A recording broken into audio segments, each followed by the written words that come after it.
Economics starts with one big issue: scarcity. We have unlimited wants, like unlimited dough for pizza or unlimited dough in our bank account. But the reality is time, money, and resources are limited, and that's scarcity in a nutshell, and without which, economics would be kind of irrelevant. Which leads us to opportunity cost. When you choose to do something, you're directly or indirectly saying no to everything else. For example, by watching this video, your opportunity cost is not watching dance videos on TikTok. Or if you brought a pizza at a restaurant, your opportunity cost is everything else on the menu. Now, speaking of buying, here is where the market comes in. This is a place where buyers and sellers meet. This could be a mall, an online website, or a random guy on Facebook trying to sell you his second-hand sofa. The market works because of this thing called supply and demand. Demand is how badly people want something at a certain price. Supply is how much of it exists at a certain price. So if demand goes up but supply remains the same, then prices go up. But if there is too much supply and not enough demand, then prices go down.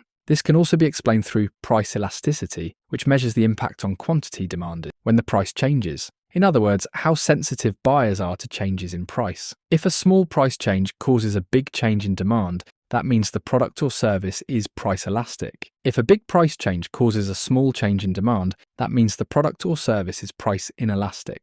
But when supply and demand are perfectly balanced, we reach the equilibrium point, where in theory, there is no surplus or shortage of supply, and both buyer and seller are happy. Okay, that's all fine, but you might be thinking, why is my sandwich more expensive compared to 10 years ago? That's because of inflation. Inflation is the rise in prices over time, measured as a percentage. This is commonly referred to as the Consumer Price Index, CPI or CPIH, which monitors price changes for items like food, clothing, and housing. So to put simply, the same amount of money will buy you less stuff over time, and that's called losing purchasing power. But to stop people from taking matters into their own hands, the government will respond by slightly increasing the minimum wage. But if they increase this by too much, businesses will most likely respond by getting rid of people, driving unemployment rates. Because businesses care about one thing, and no, it's not that, it's profit, and profit is calculated by deducting your revenue from your total expenses. And generally speaking, if businesses are growing and expanding, GDP or the gross domestic product should also increase. GDP is the total monetary value of all goods and services produced in a country. So if GDP is growing, then in theory the economy is doing well. But if GDP shrinks for 2 consecutive quarters, then technically that's a recession. And when GDP continues to fall over a long period of time, usually several years, combined with high unemployment, that's known as a depression. There are 3 ways to calculate GDP. Number 1, the output or production approach. This is where you add up the value of all final goods and services produced. Final means not the parts used to make the product, because that would be double counting. For example, a farmer sells wheat for $2 to a baker who uses it to make bread and sells it for $5. So the final output would be $5.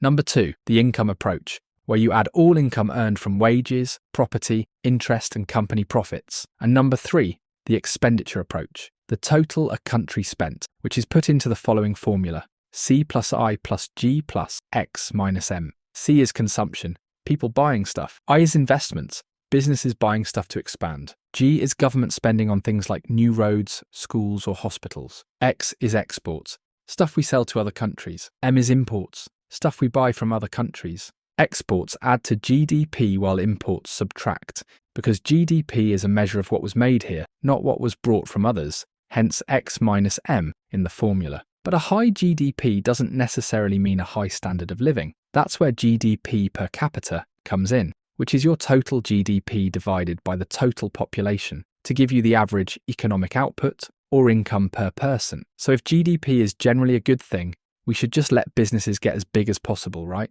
Well, yes, sort of. But the problem is this can create a monopoly. This is when a single firm dominates an entire market with no close substitutes, allowing it to act as a price maker. But usually this is when the government or regulator steps in by imposing competition laws. For example, the regulator may stop certain mergers and acquisitions to prevent one company from dominating the entire market. Other ways they can do this is by setting price controls. This is when they set minimum and maximum prices on certain goods and services.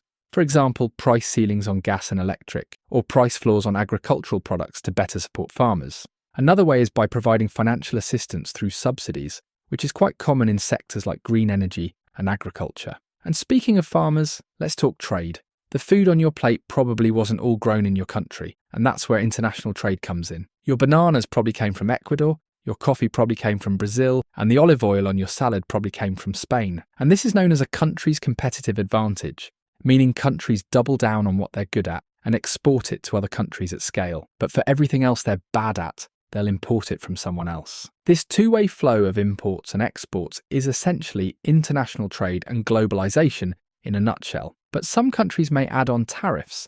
This is a tax or duty imposed by the government on imported goods and services, acting as a trade barrier. This, in theory at least, is designed to make foreign products more expensive compared to local alternatives. Speaking of tax, let's talk fiscal policy. This is how a government uses its spending and taxation to influence a country's economy. And there are two types of fiscal policies. Type 1, expansionary, used to grow an economy during a period of recession or slow growth. Governments will increase public spending to create more jobs, while also reducing taxes to boost public spending. With this approach, government debt and borrowing increases. Then there's type 2, contractionary fiscal policy, used when the economy is overheating or when inflation is too high. Here the government will do the opposite. They'll increase taxes and cut public spending to control inflation. And then there's monetary policy. This is where central banks control money supply and interest rates to manage the economy. For example, there's something called quantitative easing, where central banks create new money to purchase government bonds or other financial assets from commercial banks. This creates more liquidity in the banking system,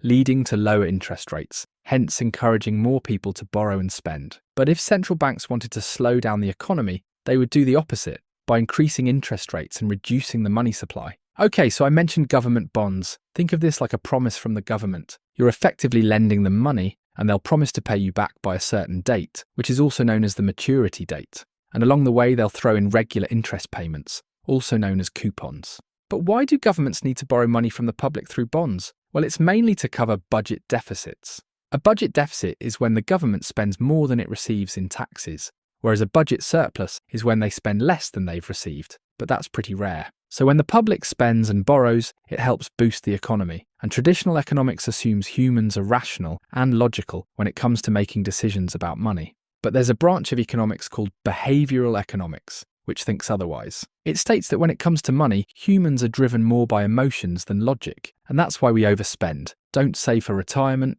or buy things we can't afford just so we can look good on the gram. A common way this shows up is through sunk cost fallacy. A cognitive bias where people continue investing time, money, or effort, even when continuing is no longer the best decision.